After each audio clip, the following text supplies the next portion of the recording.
Good day everyone, my name is Erica G. Kalubayan and today we will tackle about the representation of social issues in Philippine literature. Introduction. Philippine literature in English serve as a potent vehicle for explore the social-cultural landscape of the Philippines. Uses storytelling to reflect on real-life issues in the country. Philippine literature in English through authors like F. Shanil Jose, Luwalhati Bautista, and June Cruz Reyes stand out for portrayal the themes of poverty, class disparity, political corruption, and human rights violation. The impact serve as a powerful tool for exploring the sociocultural landscape of the Philippines. Through storytelling, Filipino authors delve into pressing social issues in their homeland and highlighting the needs for social change. Social issues. First, poverty. F. Shanil Jose often writes about how corrupt politicians and a system full of dishonesty make life difficult for everyday people. He shows how these corrupt leaders take advantage of their power, which lead to more poverty and unfairness in society. His stories highlight the struggles of ordinary Filipinos who are affected by this corruption and call for change. So this is all about explore the struggles of marginalized communities. Second, class disparity.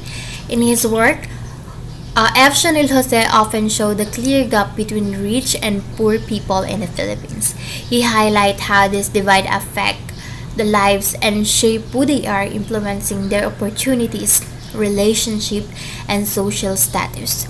By illustrating the struggles of the poor against the backdrop of wealth and privilege, he encouraged readers to reflect on impact economic inequality and the societal structure that maintain it. Third is political corruption. Luwalhati Bautista and June Cruz Reyes examine the political corruption in their writings. Bautista emphasized how corrupt system damage justice and equality, criticizing the misuse of power and its effect on individuals.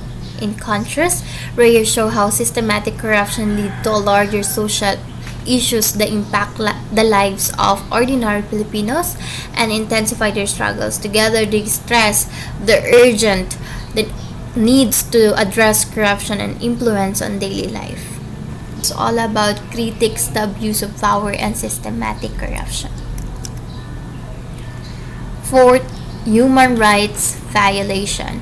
Luwalhati Bautista and June Cruz Reyes both engage with the theme of human rights in their literary works, albeit in distinct way. Bautista novel Desaparecidos explicitly address human rights violation, highlighting the struggle of activists and the severe consequences of the authoritarian rule. In contrast, while human rights may not be primarily focused on June Cruz Reyes' writing, his work nonetheless illuminate the human experiences shaped by corruption and injustice, offering insight into a broader social implication of this issue. Talks about social injustice and abuses.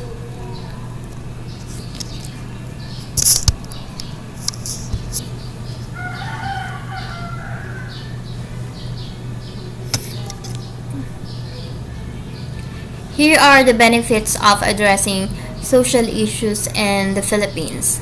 First, by promoting fairness, social welfare aims to reduce disparities by ensuring all individuals have access to essential resources and opportunities regardless of their socioeconomic background. So, for example, if this is 4Ps or Pantawid Pamilyang Pilipino program, to reduce the poverty and provide financial assistance to poor, it aims to promote fairness by ensuring families have access to basic needs.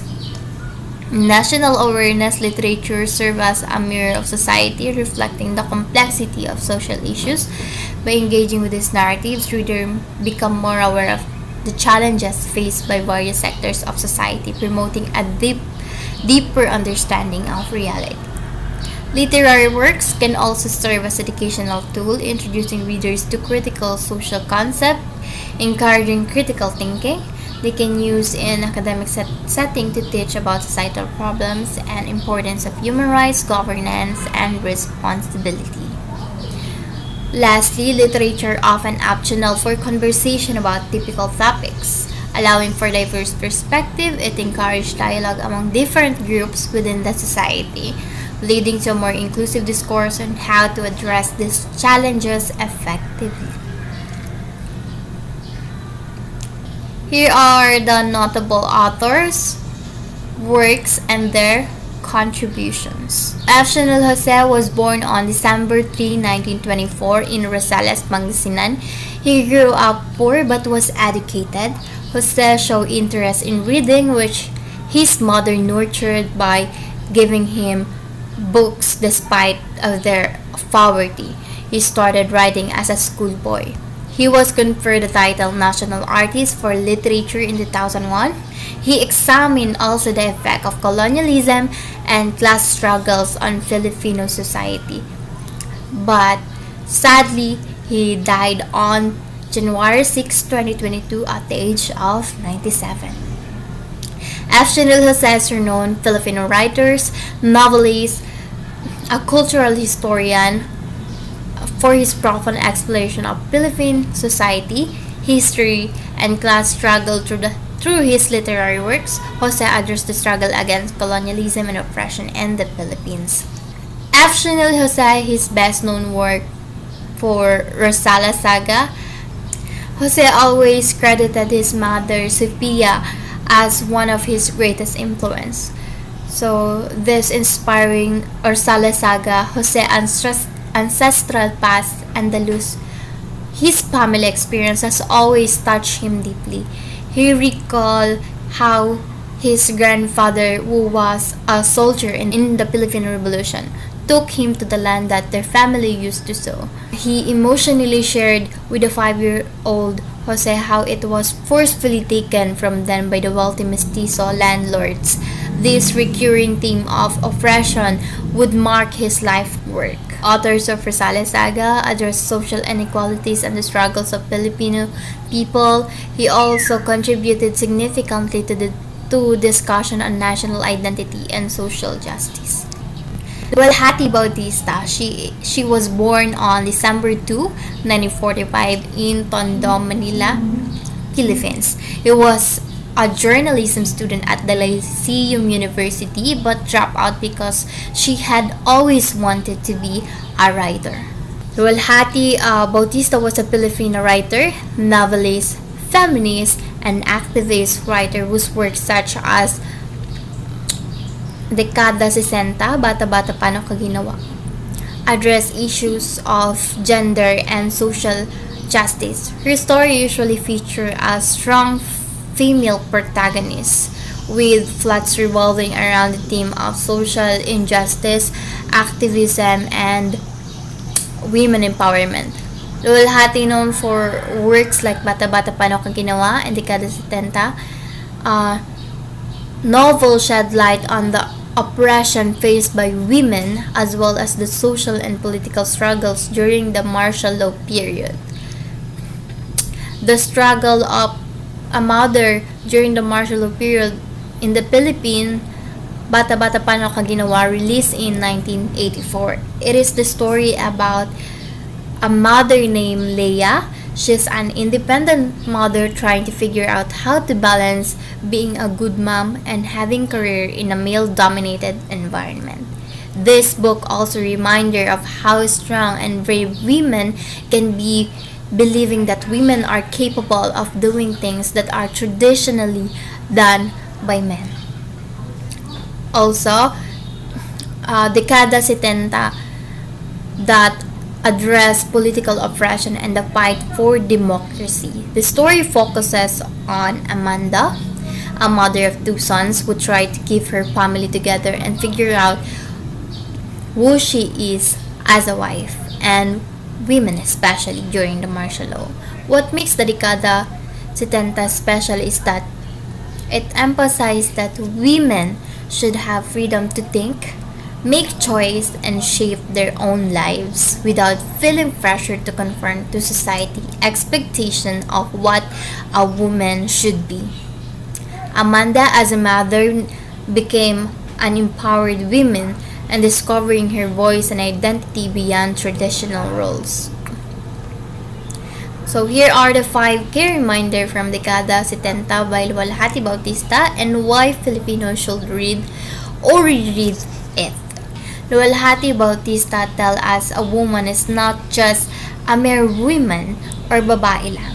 Women deserve respect not only in the usual chivalric sense but also in terms of acknowledging their struggles, potentials, and aspiration. The novel echoing message is that women should always have agency. They should be able to think, choose, and shape their own lives without necessarily succumbing to society notions of what women should be. Dekada 70 remind us to be more conscious of our privilege as not everyone has the same circumstances, same life circumstances. Each one of us come from different families, ethnicity, and socioeconomic backgrounds. Not every one of us have the same social connection and networks, which in turn can either limit or boost our chances and opportunity to thrive. Once we recognize our privilege or other people's privilege, we become more aware of inequalities and injustice that surround us. We start to see the pattern of oppression. Then we begin to question and analyze our respective position in society. Jules, one of Amanda's sons in Dekada 70, represent this kind of awakening as he become more aware of the social and historical ill of Philippine society at that time. This is also true for Amanda as she questions that claim that our society is a man's world. Luwalhati Bautista emphasized gender political resistance and women empowerment, address issues of gender inequality, political oppression, and the struggle of marginalizing Philippine society. She also contributed significantly to feminist literature, showcasing the resilience and strength of Filipino women. June Cruz Reyes was born on February 3, 1945 in Tarlac, Philippines. Pedro Cruz Reyes Jr. is a Filipino writer and college professor, meaning teacher, in UP Diliman, popularly known as June Cruz Reyes, writing mainly in Filipino. He is an award-winning author of novels, short stories, essays, translations, and biographies. He is also multimedia artist, documentary filmmaker, and photographer. His famous work, Tutubi Wag Kang Papahuli sa Masamang Salbahe. This work attempts to narrate the early days of martial law in a time when one could not speak openly about what was on their mind. It is a product of the author's experiment in using satire to express what is prohibited. This is the flowers of his experiment in using satire to convey the forbidden without getting scolded, or in a way that only make those who hear laugh. This novel won the grand prize at the Palanca Awards in 1982. The title, referencing the tutubi dragonfly, symbolized the fleeting moments of freedom or escape. The story explored the delusionment of characters trapped in a corrupt system, highlighting the struggles of marginalized. Reyes uses humor and satire to address class disparity, human rights violation, and the absurdities of a system that keeps people oppressed, emphasizing the difficulty of breaking free from social injustice. He focuses on the role of youth in societal change and resistance against oppression. He addressed the struggles of the Filipino working class, particularly through the lens of social realism. He also contributed to the exploration of the complexities of Filipino identity, language, and the impact of poverty and political corruption. Conclusion: explores social issues in Philippine literature in English, highlight the power of literature as a tool for reflection and advocacy, illuminate harsh reality faced by many Filipinos such as poverty and class disparity, like lower class, middle class, and upper class. So exposes political corruption and human rights violation, encourage readers to critically confront societal issues, contributes to the ongoing dialogue on social justice in the Philippines, and reinforce the enduring relevance of literature in addressing societal challenges. These works exemplify how Philippine literature in English continues to address, reflect, and advocate for important societal issues, making literature a powerful tool for social change. And that will be all. Thank you.